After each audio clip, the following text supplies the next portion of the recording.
Hello, Namaskar. This is Firstpost and you're watching Vantage with me, Palki Sharma.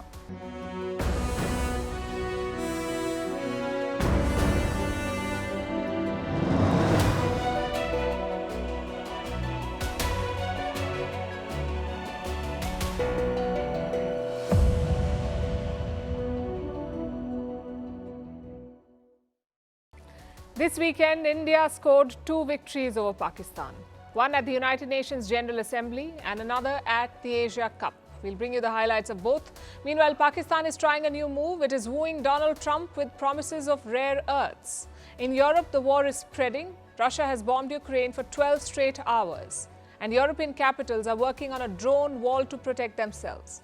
In Washington, the drama of a government shutdown is back again. Also, their no-war president is sending dangerous signals. Will Donald Trump attack Venezuela? We'll look at the build-up. In North Africa, Morocco has erupted in protests, and here too, it's a Gen Z march.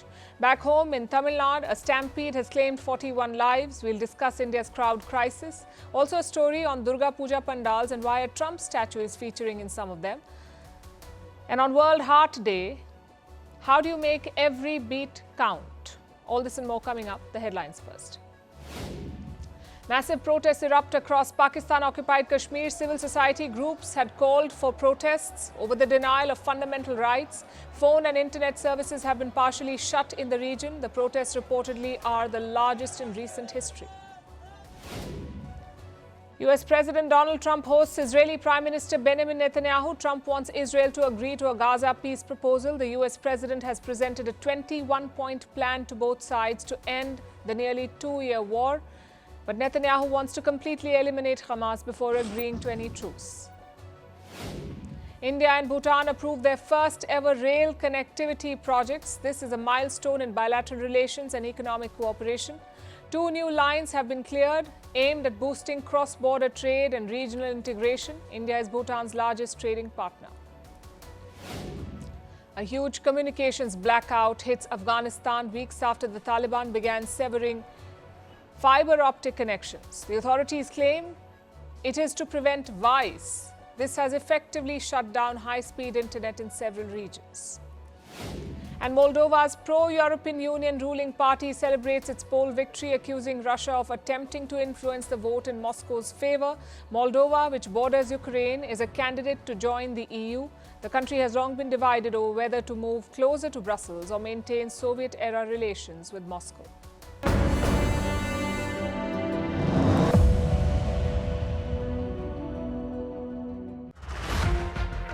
Excellencies, we have won the war. Having a neighbor that is an epicenter of global terrorism.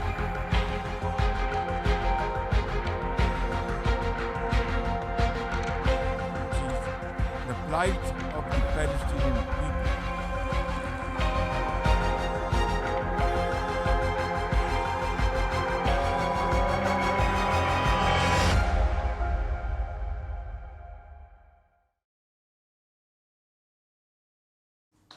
The arena may change, the players may change, the stakes may change, but the outcome never does. When India and Pakistan face off, the result is certain. It is India that wins. And we saw that over the weekend. It was 2 days of heightened India-Pakistan tensions, first on the diplomatic stage at the United Nations General Assembly in New York, then on the sporting stage at the Asia Cup in the UAE. And both times, India secured the upper hand. We'll start with the diplomatic takedown. You may remember the Pakistan Prime Minister's address on Friday. It was as delusional as it gets. Shehbaz Sharif claimed victory over India. He called Pakistan a victim of terrorism. Hours later, India responded. Unlike Sharif, the Indian diplomat did not thump the table. She did not have to, because New Delhi relied on facts. On how Osama bin Laden was found in Pakistan, on how their military officers attended funerals for terrorists, and how their air bases were left smoldering. This assembly witnessed absurd theatrics in the morning from the Prime Minister of Pakistan, who once again glorified terrorism that is so central to their foreign policy. However, no degree of drama and no level of lies a country long steeped in the tradition of deploying and exporting terrorism, has no shame in advancing the most ludicrous narratives to that end. Let us recall that it sheltered Osama bin Laden for a decade, even while pretending to partner in the war against terrorism. The Prime Minister of Pakistan also advanced a bizarre account of the recent conflict with India. If destroyed runways and burnt-out hangars look like victory, as the Prime Minister claimed, Pakistan is welcome to enjoy it. Less theatrics, more facts. That was India's strategy against Pakistan. But the takedown was not done yet, because on Saturday it was India's turn to address the General Assembly. Foreign Minister S. Jaishankar delivered India's address, and once again the difference was stark. Shehbaz Sharif dragged his bilateral grudges to the United Nations General Assembly. He named and complained against India, but Jaishankar did not. His speech focused more on India's worldview, on things like climate, energy, UN reforms. Basically, India spoke like a world power. Pakistan spoke like an obsessed, toxic neighbor. Even when Jaishankar spoke about terrorism, he did not name Pakistan, but he made sure that his message was clear, that terror would not be tolerated.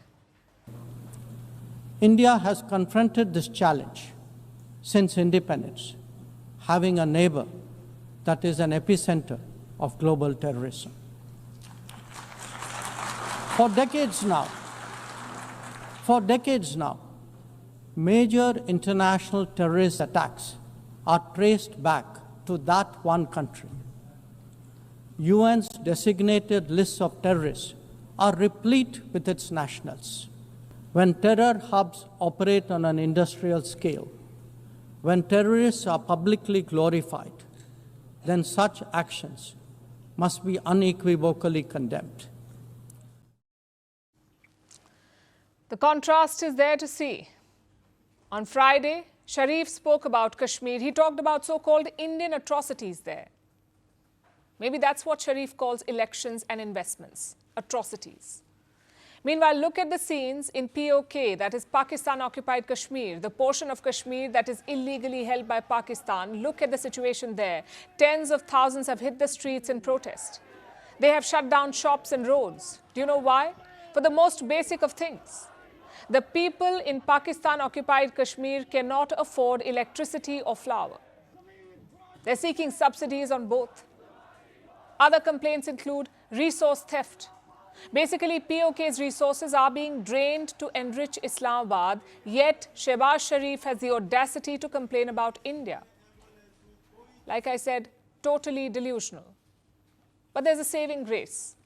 All this humiliation was happening at the UNGA, so chances are Pakistanis were not tuning in to watch. IMF or World Bank, different story, but UNGA, maybe not the same level of interest. However, the same cannot be said of what happened on Sunday. That's when the Asia Cup final happened. India took on Pakistan in Dubai. The men in blue had beaten Pakistan twice in this tournament, so the final was the third encounter, and this one was a lot closer. Pakistan batted first. They posted 146 runs on the board. In reply, India started off badly. We lost 3 wickets inside 4 overs, but then came a massive recovery. It was led by Tilak Verma, who scored 69 runs. If you saw the match, you know how tense it was. It's hard to beat that sort of drama. But minutes after the win, that's exactly what happened. You see, the Asia Cup is organized by the Asian Cricket Council. That's Asia's top cricketing body. And right now, it is led by a man called Mohsin Naqvi. Does the name sound familiar? It should, because he is also Pakistan's Home Minister. So Team India refused to take the trophy from him, from the Pakistani minister. This led to some strange scenes in Dubai. When the confetti went off, India celebrated without a trophy. Some players posted pictures later on social media. Since they did not have the trophy, they used emojis instead. I know what you're wondering. Where did the trophy go? Well, Mohsin Naqvi stormed away with it. We're not making up any of this. The Pakistani minister took the trophy back to his hotel. The Indian board has now lodged a protest. They're asking the trophy to be returned. I guess there is petty, and then there is Pakistan. The fact is, we need to get that trophy ASAP. If not, Pakistan will start saying that they won the cup. But jokes aside, this weekend was very revealing. It confirmed two major truths. One, the gulf between India and Pakistan, whether in diplomacy or in cricket, we are not peers anymore. The emotion may give that impression, but the reality shows this. India is far, far ahead. And number two, our strategies are different too. At the UNGA, Shehbaz Sharif resorted to theatrics. He thumped the table and spread falsehoods. But India remained poised and firm. At the Asia Cup, same story. Pakistani players mimicked falling jets and hurled abuses, but India, we registered our protest with poise. We informed in advance that we would not shake hands after the match. Frankly, Prime Minister Modi summed it up best. He posted this message after India's win yesterday. Operation Sindoor on the field. Outcome is the same. India wins.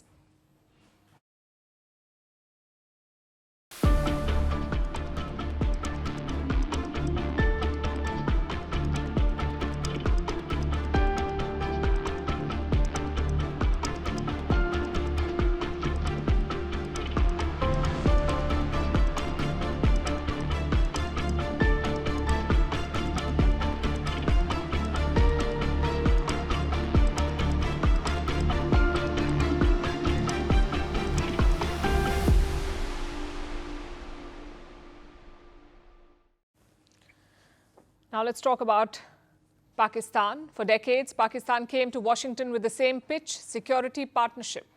That's what they wanted. First during the Cold War, then during America's infamous war on terror. But that currency has depreciated. Pakistan has been caught playing double games too many times, so security partnership does not sell anymore. Which is why Islamabad is now trying a different approach, rare earth minerals. And it's tailor-made for Donald Trump, because if there's one thing Donald Trump likes, it is the idea of digging riches out of the ground. Recently, Pakistan's leaders were at the White House, Prime Minister Shehbaz Sharif and the country's real leader, Army Chief Asim Munir. They were both in the Oval Office. They met the US President. They also had a conversation with American officials. And among the pictures they released was this one. It shows Asim Munir with a box of rare earth minerals. He's showing them off to Donald Trump. The US President looks quite interested. After all, rare earth minerals are crucial for modern life. From your phone screen to fighter jets, electric cars, even wind turbines, everything depends on them. China dominates the supply of rare earths. Washington is desperately hunting for alternatives, and this is where Pakistan comes in. Islamabad claims it has a rare earth treasure. Pakistan has a rare earth treasure. With this treasure, Pakistan's debt will also be reduced, and Pakistan will soon be counted among the most prosperous societies. But does Pakistan actually have rare earth reserves? Geologists think Pakistan might have huge reserves. Copper, gold, maybe even rare earth elements. But none of it is proven. The US Geological Survey does not even list Pakistan as a known source. Here's what we know right now. Balochistan has copper and gold reserves. It may also have rare earth minerals. And the focus is on the Reko Dik mine. Asim Munir thinks it can generate $2 billion in revenue annually. $2 billion. Talk about manifestation. Then there is Waziristan and Gilgit-Baltistan. These regions too are believed to hold critical minerals. All of this is untapped right now, and that's because of a number of reasons. The first is the landscape. It is rugged, uninhabited. It does not have a lot of human population. The second reason is insurgency. Attacks by militant groups and protests have rocked these areas for years. And the third is lack of money. Pakistan never had enough investments to explore its wealth, also because it's hard to believe their claims.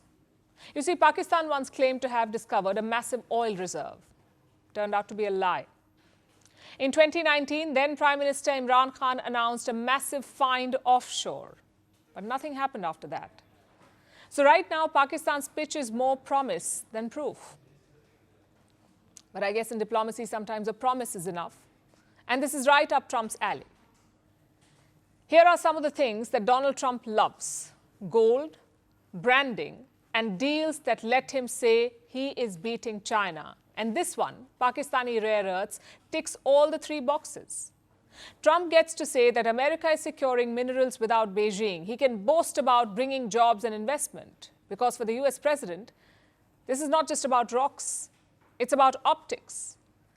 And to sweeten the deal, Pakistan has signed an MOU, a Memorandum of Understanding, with US Strategic Metals.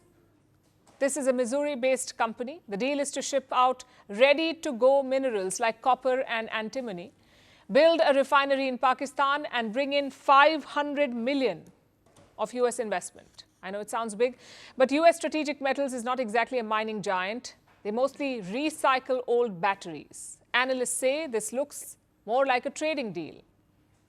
And yet for Pakistan, the American stamp of approval is what really matters. But here's the problem with all of this. Investment in Pakistan is like a black hole. It sucks in promises, and nothing you throw at it ever comes back. You don't have to believe us, just ask China. They invested billions of dollars in Pakistan, and what did they get? Wells of debt, ghost towns of promises, and their own citizens being attacked. So there are two big ifs in this story. First, do those rare earths exist in the first place? And for a moment, let's assume that they are real, that they do exist. There are huge reserves of them. Then the second question is, who will pay the bills? Who will pay for the extraction? Who will invest in the infrastructure to get these minerals out in the first place? Islamabad has no answers for it. All it has is a box of rocks. So Pakistan's offering at this point looks shiny in the photo op, but when you zoom out, it's the same old bluff. Islamabad can pose all it wants with boxes of rare earths, but in the real world, it is still selling empty promises.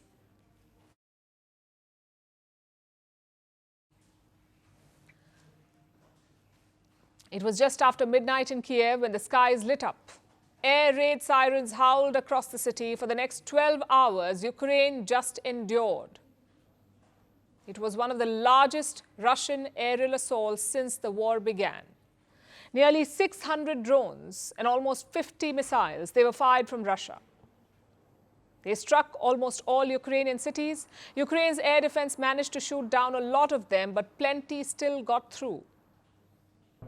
A cardiology institute in Kiev was hit. Residential blocks collapsed. A 12-year-old was killed when a missile tore apart her home. 3 others were killed in the attacks, and at least 80 people were injured. By dawn, firefighters were hosing down charred cars. People were sweeping up shards of glass. One missile hit the Belgorod power plant, forcing a blackout. Разъебывают, пидорасы. Да ну нахуй, пизда, Бурыч, смотри. Охуеть! Куда мы попали? Вот это аттракцион, блядь. Нас остановили. It was a brutal reminder for Kiev. Even after 3.5 years, the war continues to affect daily life. For Ukraine's President Zelensky, the timing was no coincidence. You see, these strikes coincided with the UN General Assembly in New York. And at the UNGA, the UN General Assembly, Moscow insisted that it does not target civilians. Yet hours later, Kiev was in flames. Zelensky, the president of Ukraine, called the attacks vile and cowardly. Basically, during these weeks when the UN General Assembly was ongoing, Russia literally using every day, every hour for strikes on Ukraine. Very mean strikes. And this is what defines Russia, what they are doing and not what they are saying or spreading across the world via various means. They rejected all realistic peace proposals and deserve really tough pressure. But why now? Why is Russia striking Ukraine right now? There are 3 main theories to explain this. Number 1 is leverage before winter.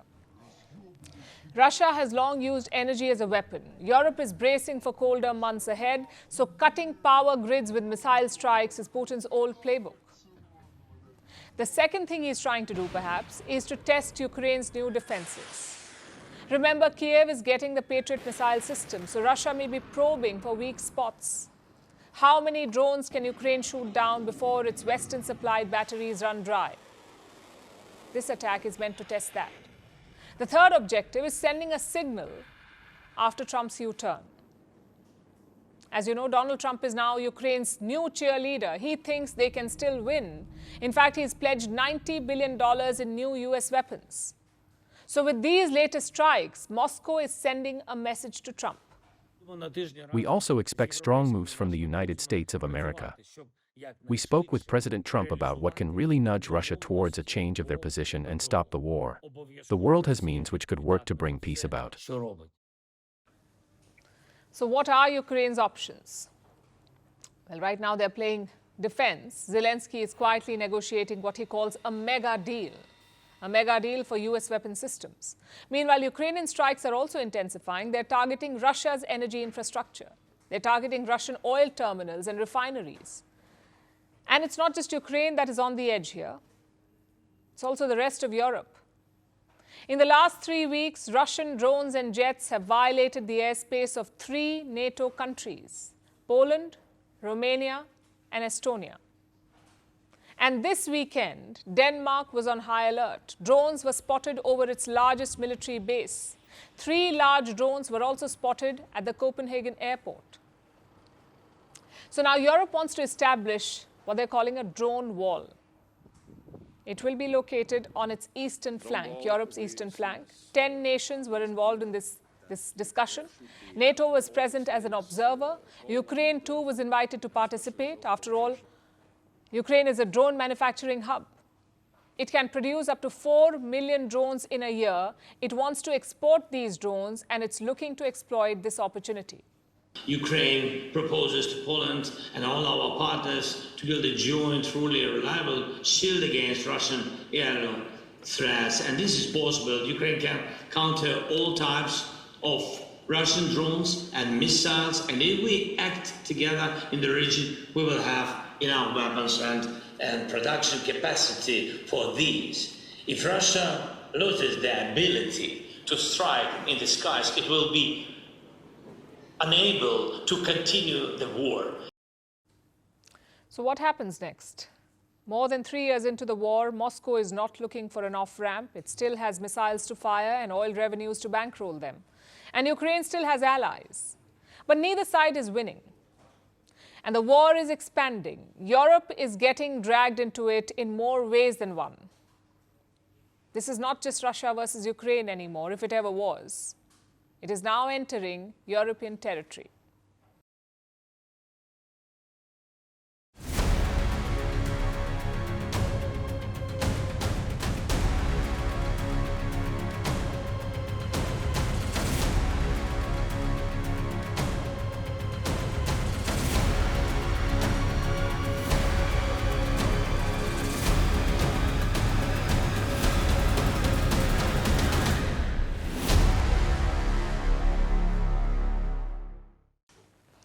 Officially, the US has 4 seasons: spring, summer, fall, and winter. But unofficially, there is one more, a season that comes every couple of months: shutdown season. And it's here. Once again, the US government cannot decide its budget. So once again, a shutdown is looming. Let me explain. In America, the fiscal year starts on October 1st. Which is the coming Wednesday. And a new fiscal year requires a new budget or a new funding bill. No bill or budget equals no money to spend. And right now, that's where things stand. Donald Trump's Republican Party has proposed a spending bill, a budget. The American Parliament, or the US Congress as they call it, has 2 bodies, the House of Representatives and the Senate, and both must pass this bill. Now, Trump and his team can easily get the budget passed in the House because the Republicans have a majority there. But the US Senate is a challenge. You need 60 votes to pass, and the Republicans only have 53 votes, hence the deadlock. And the Democrats are not budging this time. They're demanding more funding for public health care. If not, they will not pass the bill. Again, no bill means no money. On paper, it's a terrifying situation.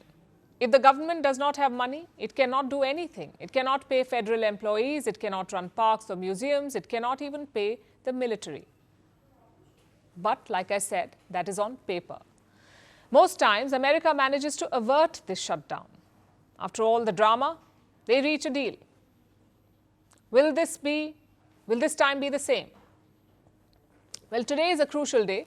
Trump has invited congressional leaders to the White House. The top 2 Democrats and the top 2 Republicans, they've been invited. Their goal is to find common ground. But the tensions are high. And Trump has put the blame squarely on the Democrats. The radical left Democrats want to shut it down. I mean, it's up to them. We have a great economy going. You saw the numbers yesterday. They're fantastic. The economy's doing well. Prices are down. We have virtually no inflation. Everything's going good. We're respected by every nation in the world. And you know what happened? The Democrats want to shut it down. But the Democrats are not backing down. They have struggled to stay relevant in recent months because Trump is dominating the news. Yes, not all the news is good, but it's Trump's face splashed all over it. So this time, the Democrats are standing firm. If the government shuts down, it wouldn't be Trump's first time. He had 3 shutdowns in his first term as president. The first shutdown lasted 3 days. The second one lasted a few hours, and the third one lasted 35 days. That remains the longest shutdown in US history. It cost the economy around $3 billion. So could we see a repeat this time? If we do, it could be a lot worse because the US economy has already been hit by tariffs and inflation. The last thing it needs is another jolt. But this whole drama also raises another question, a very fundamental question about the United States of America. For decades, it's been the fulcrum of the global economy. The safest debt, just buy American bonds. The most lucrative market, sell in America. The most reliable currency, just buy some dollars. But all of that is changing before our eyes. Let's look at the debt first. When governments or companies want to borrow money, they can issue bonds. Lenders can buy these bonds and get interest in return. The US issues Treasury bonds and companies issue corporate bonds. Usually, these corporate bonds carry higher interest, and you can imagine why. Which one is more likely to go bust, a government or a company? Naturally, a company. Therefore, corporate bonds carry higher interest rate. But there are some blips now. 2 Microsoft bonds are trading below the Treasury yield, meaning they carry lower interest than US government bonds. Even top funds are bullish about them, like Vanguard. They feel tariffs and inflation could hit the US economy, therefore they're keen on corporate bonds. Even if short-term, this is a big change. Next, let's look at the market. The US market was always a price target. A, it has a high per capita income, and B, it's bigger than its European counterparts. If you could capture the US market, you could make millions. But that too is changing. Trump has imposed steep tariffs on imports, so most countries are looking at alternatives. For example, India is seeking deals in Europe. And finally, third point, the dollar. The dollar remains the top dog as things stand, the US dollar. But the challenges are mounting. More countries are using the euro, the yen, and the yuan. And it all circles back to the very same problem we started with, the lack of clarity. Just think about it. The US makes up 26% of the global economy, but the whole thing could shut down tomorrow. In what world is that okay? Same with market access. One day, there are 2 to 3% tariffs. Next day, there's 50% tariffs. How do manufacturers and countries prepare for it? And we're not saying things will change overnight, but the signs are all there. By the end of Trump's term, he could accelerate these changes, pave the way for a de-dollarized, de-Americanized global economy.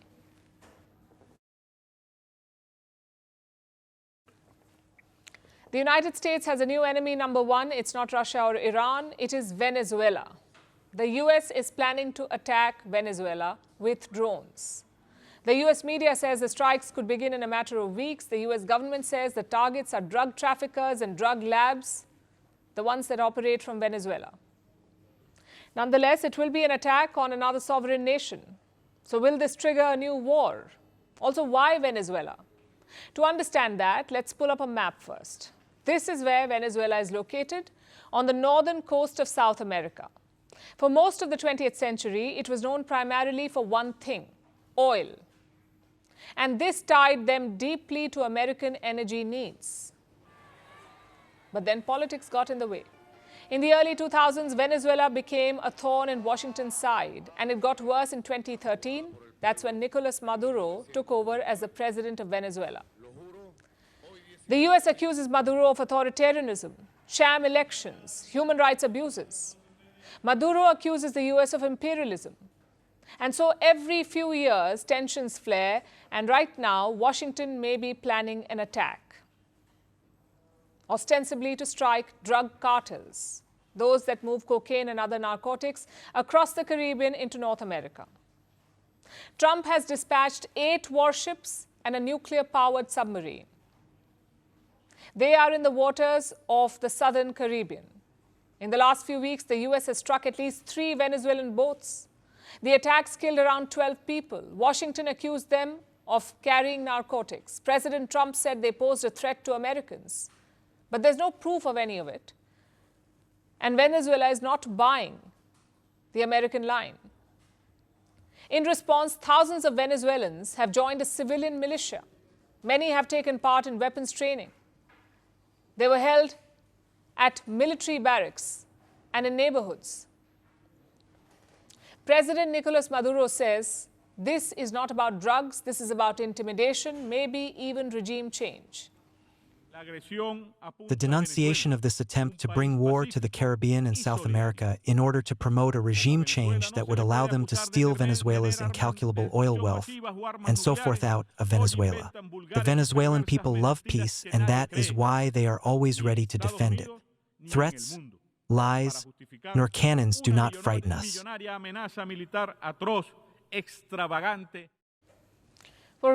For Venezuela, this feels like history repeating itself. The US has a long record of intervening in Latin America, sometimes directly, sometimes through covert operations. Maduro's government argues that the real goal is not to bust cartels. It is to destabilize and eventually topple him. And this is not an outlandish fear. Washington has already tried the maximum pressure approach in recent years. They've imposed sanctions. There have been oil embargoes, recognition of an opposition leader, Juan Guaido.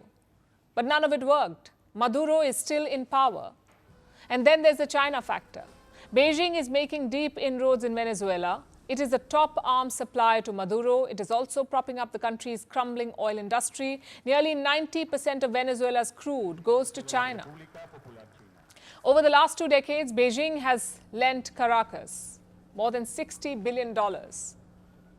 When tensions spiked, Maduro turned to Xi Jinping for help. He requested Beijing for assistance. And that makes it a headache for Washington. The US has long tried to keep China out of the Western Hemisphere. And under Donald Trump, that push became unmistakably aggressive. There were some attempts at de-escalation. Maduro even wrote a letter to Trump. He offered to help Trump hunt Venezuelan gang leaders. But the US president was not interested. We have seen this letter.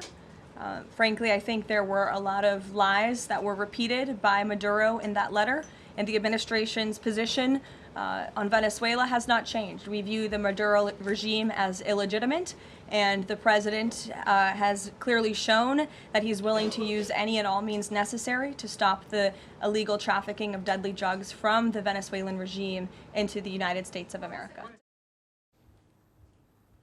But here's the thing. Striking boats in international waters is one thing. Striking inside a country, that to a country like Venezuela, that's a whole different ballgame. Because there's sovereignty, international law, potential civilian casualties, and the risk of dragging the US into a broader conflict. So this is no small decision. Which brings us to the question, what happens next? American warships are lurking in the region.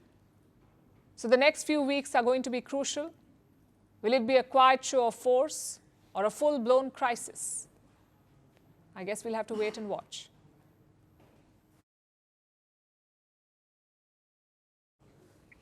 Another day, another Gen Z protest, this time in Morocco.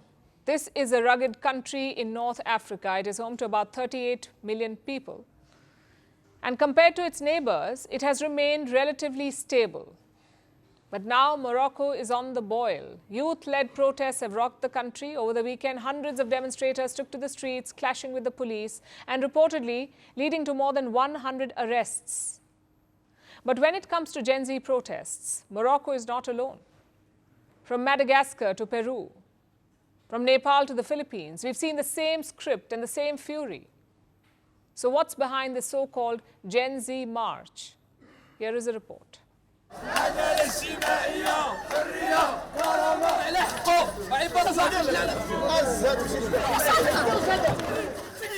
Stadiums are here, but where are the hospitals?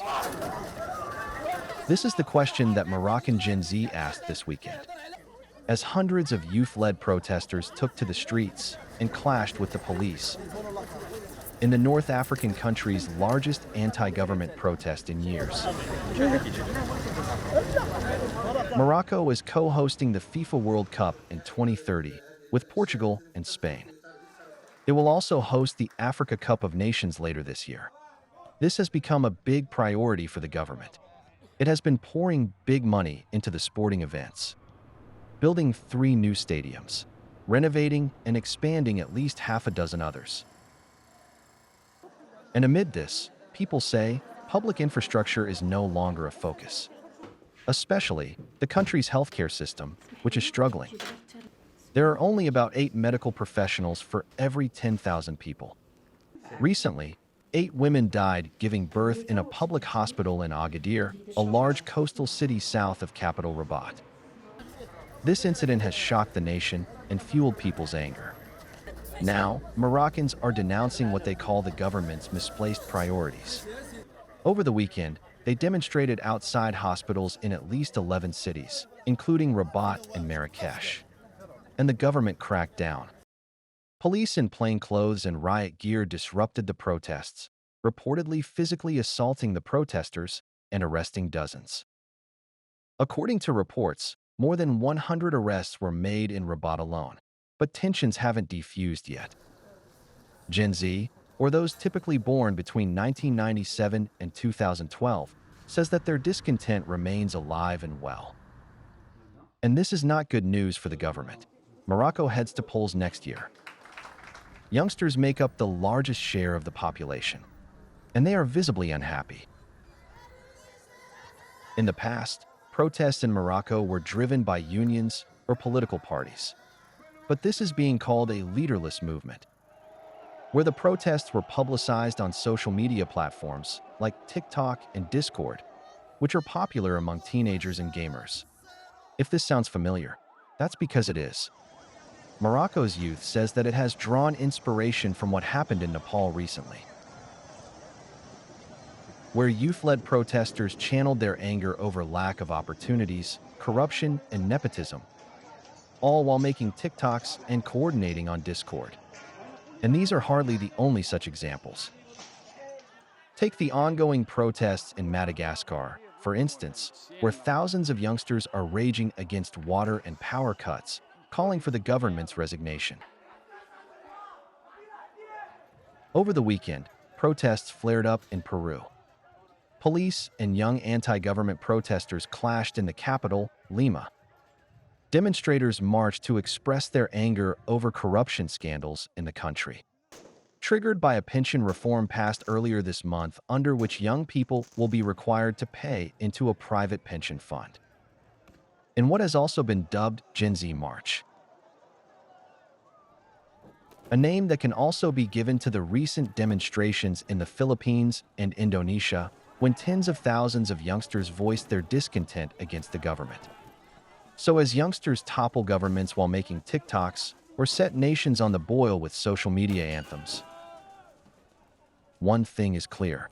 The so-called unserious Gen Z is not afraid to use its voice, and governments can no longer afford to ignore them.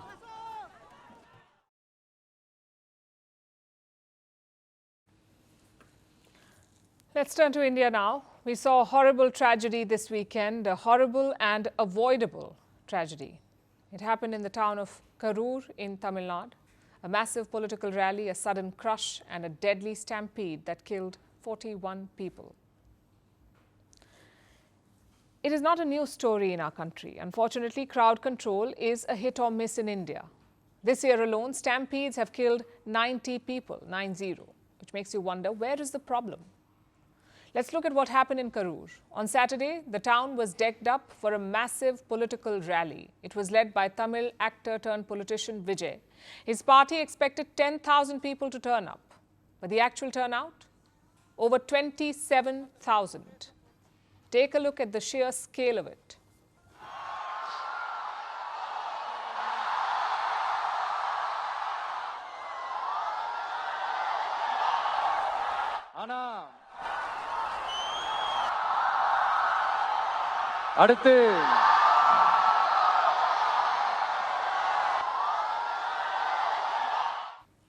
So where did things go wrong?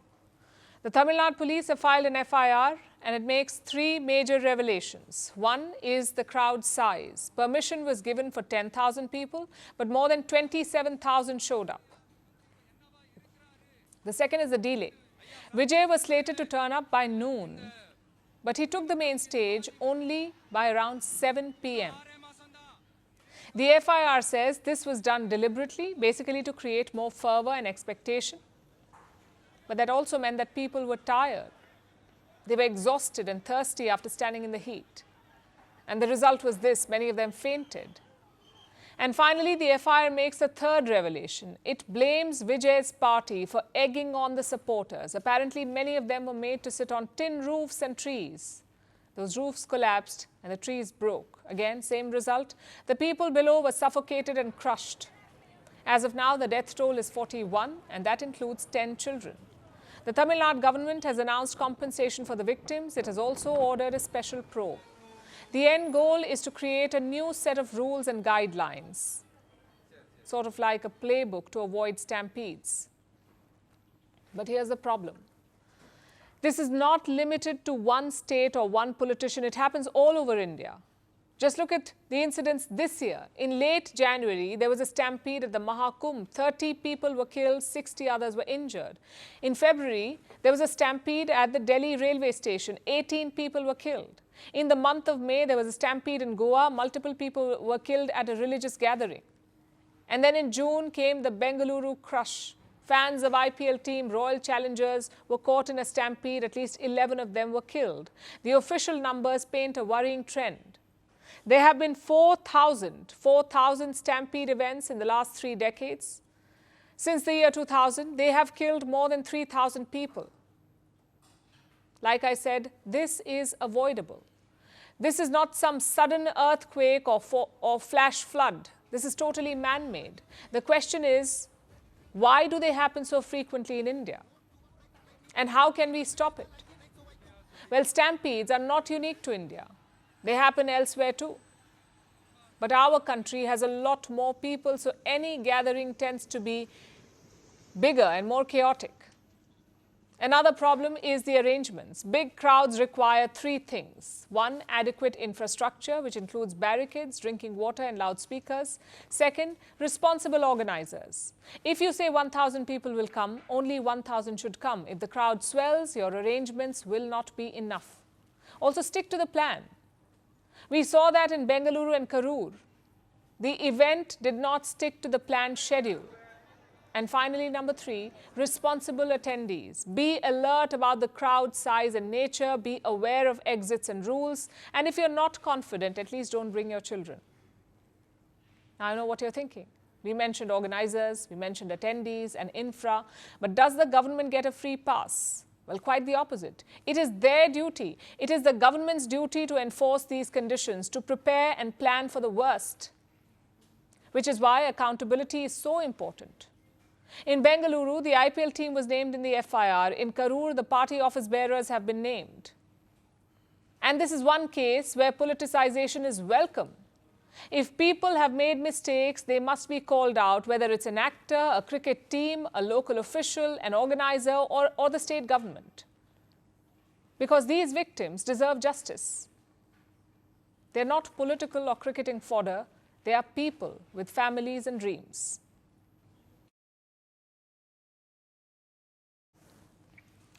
Punitive tariffs, visa fees and trade barriers. US President Donald Trump has targeted India again and again over the past few weeks, and now his political storm has earned him a special mention in a Durga Puja pandal.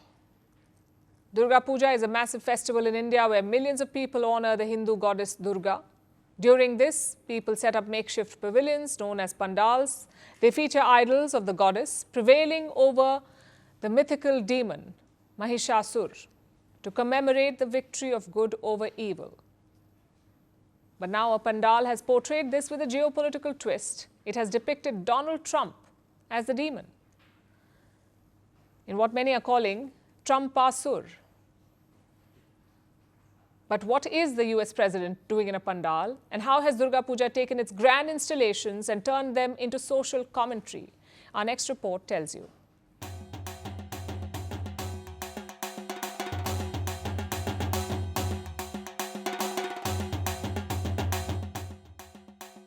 Walk into a pandal and the heady scent of the blooming shiuli flowers, the woody notes of incense, and the earthy smell of clay idols is unmissable. For many in India, it is a signal that the Hindu goddess Durga is home. Every year, millions of people honor her and commemorate her victory over the mythical demon Mahishasur. With a 5-day Durga Puja festival, this is the most important religious celebration for Hindus in eastern India. The region comes to life every year as if jolted, with elaborate rituals, fan-favorite food stalls, and of course, the larger-than-life pandals. These are elaborate, colorful, makeshift pavilions. They feature handmade idols of the three-eyed goddess Durga with her 10 arms splayed out, clutching a spear and a club, embodying the victory of good over evil. But over the past few years, the pandals have morphed from traditional works of art to pavilions of socio-cultural messaging. For instance, this year, in West Bengal's Beharampur city, the demon has been modeled after US President Donald Trump, with the frowning face, the on-brand hairdo, and a surprisingly fit body, which may be a bit of a stretch. But that aside, this idol is not just about creativity and humor. It is also a reflection of grievances and tariff tensions. And this is hardly an isolated instance. Last year, after a rape case in a Kolkata hospital shook the nation, pandals shed light on the issue, portraying Durga's idol with a face covered in shame, near a statue of a woman with a doctor's coat and stethoscope.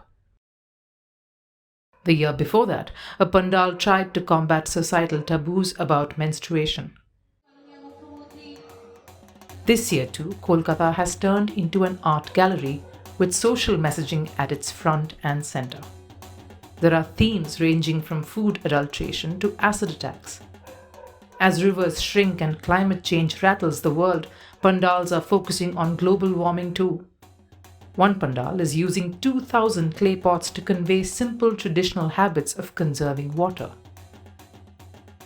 But apart from focusing on social issues, pandals are also talking about literature, textiles, even futurism and artificial intelligence. Durga Puja pandals are a smorgasbord of impeccable concepts and intricate craft. This festival is a sight to behold, and no wonder that it is widely described as the world's largest public art festival, recognized by the UNESCO, or the United Nations Educational, Scientific and Cultural Organization, as an intangible cultural heritage. And to top it all off, many pandals are crowd-funded, and the festival is an economic boon to the country, especially the eastern region, contributing billions of dollars every year. So historically, Durga Puja may have started as a religious phenomenon, initially performed only by the rich and influential, but today it is a cultural and social juggernaut, where faith and craft come together to form a breathtaking spectacle.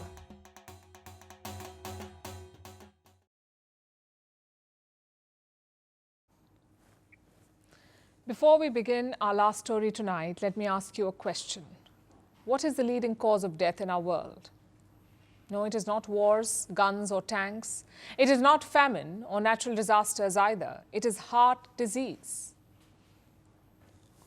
That's right, heart disease is the world's #1 killer. In the UK, a person dies from heart disease every 3 minutes. In the US, every 34 seconds. And in Southeast Asia, one person dies from heart disease every 8 seconds. So cases differ from country to country, but heart disease accounts for 13% of all deaths the world over. Yes, we know this is not a very joyous start to a new week, but we are telling you this because today is World Heart Day.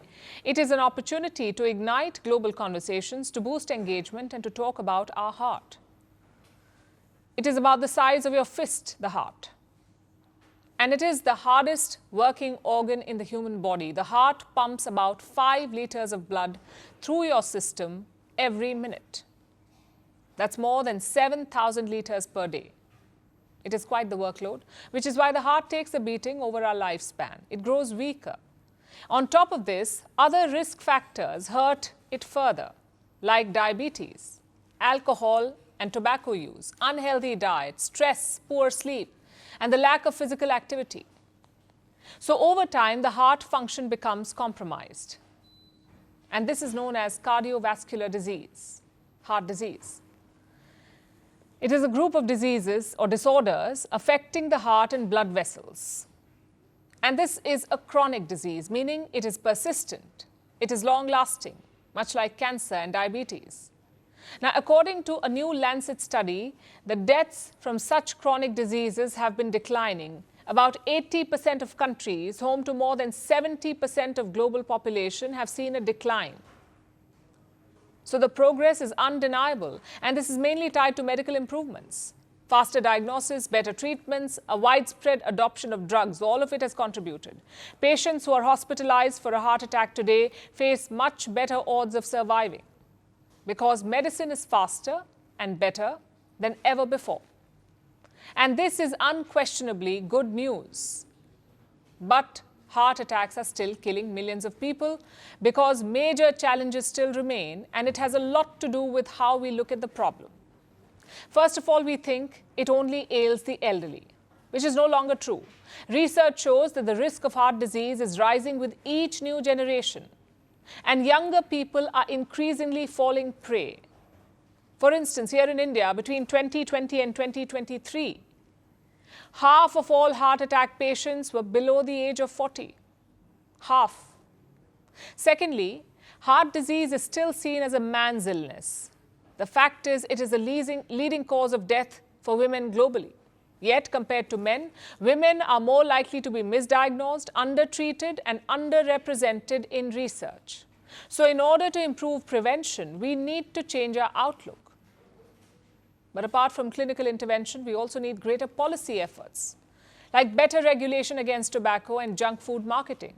We as individuals can also do better.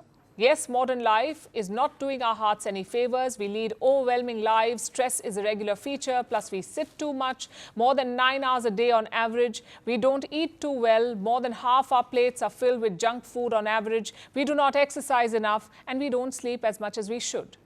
So yes, it's a long list of problems, and it can be tough to stay healthy. But we have to try, because 80% of all cases of cardiovascular disease are preventable. 80% of all cases preventable, and this cannot happen in isolation. To protect every heart, we have to work together, because every effort matters. Much like every heartbeat, every measure counts.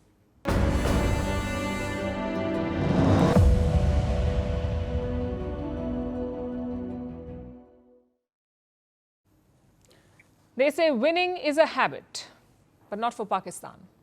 Their cricket team takes inspiration from their army, so losing, not winning, is their habit. The men in green pulled a lot of antics in the tournament. They complained against the ICC referee, they threatened to boycott a match, they mimicked falling jets, all for what? To lose 3 times to India in 1 month. But if you're Pakistan's captain, do not worry. In fact, congratulations. In your country's long-standing tradition, you will now get a promotion. Maybe not a field marshal, but at least test match captaincy.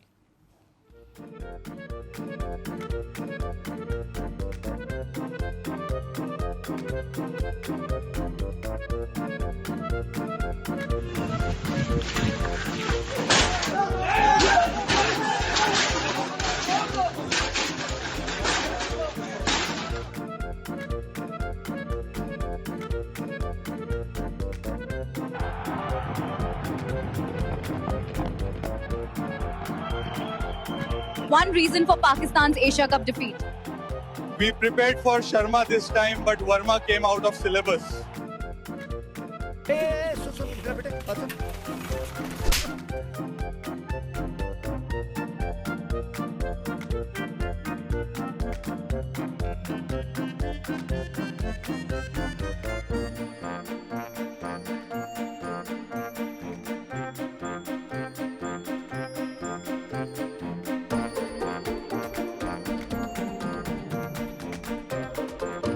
Now it's time for Vantage Shots, images that tell the story. Typhoon Boalo rips through Vietnam, killing at least 8 people. Smoke rises above Namibia's flagship national park as wildfires spread, and the Indian Army launches Vayu Samanvay to sharpen counter-drone operations. Finally, we are taking you back in history. On this day in 1938, Germany, Italy, Britain and France established the Munich Agreement. The agreement was aimed at appeasing Hitler. It allowed the Nazi annexation of Czechoslovakia's Sudetenland. We leave you on that note. Thank you for watching. We'll see you tomorrow.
Firstpost now available in 9 languages on YouTube.